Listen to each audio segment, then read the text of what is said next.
Частному партнерству при уже последующих встречах и подготовке этого документа там будут обговариваться. Да? При формировании, то есть по состоянию соглашения по государственно-частному партнерству. Соглашение о государственно-частном партнерстве – это развернутый документ о том, что будет реализовываться в рамках этого инвестиционного проекта с обязательными требованиями. Не это, но после туда что будут входить как значит, государственная собственность и как... Разграничение. То есть мы можем вообще не давать ничего в частной собственности или наоборот можем дать, то есть это в рамках этого соглашения будет решаться или как? Нет, ну просто я хочу, понятно хочу. Где определены в данном случае данные разграничения.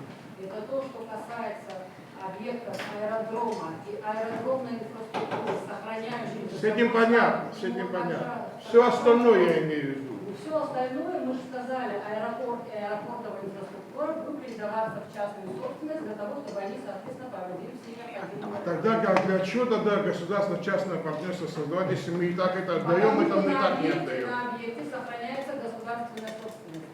Так В данном случае аэродром и аэродромная инфраструктура. Понятно, ладно, хорошо. Тогда другой вопрос. Вы здесь присутствовали, когда значит, наши коллеги с вами встречались. Я, насколько понимаю, вы тоже были. Когда представляли свое видение по изменениям соглашения, еще не подписанного, правильно?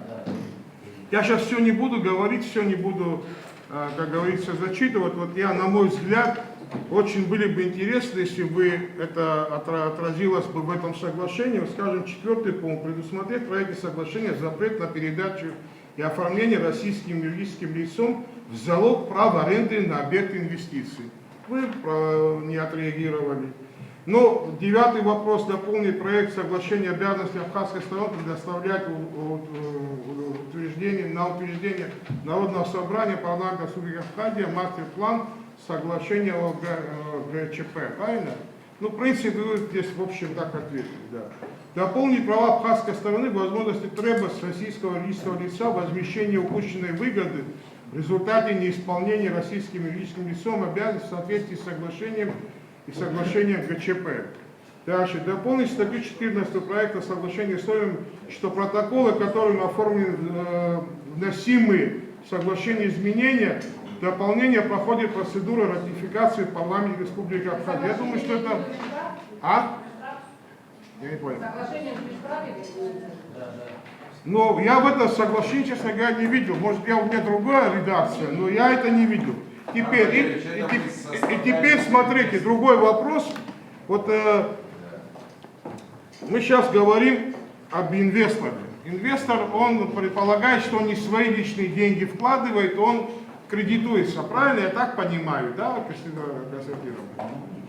Значит, на весь комплекс вопросов сразу. Не, сейчас вот он же я сейчас объясню, почему это я вопрос задал. Вот я в этом соглашении не увидел, скажем, вот такую норму, что инвестор не имеет права кредитоваться в тех банках, которые, скажем, находятся в недружественных странах по отношению к Абхазии. Да? То есть в этом вопросе я допускаю, что, скажем, инвестор, если этой нормы здесь нет, не прописано, то есть если нет запрета, значит он фактически может, значит, Bank of Georgia взять, значит, кредит, вложить сюда, ему никто не запрещает, потом применить, значит, как процедуру банкротства, и наш аэропорт будет принадлежать Bank of Georgia. Правильно же? Нормально? Это невозможно.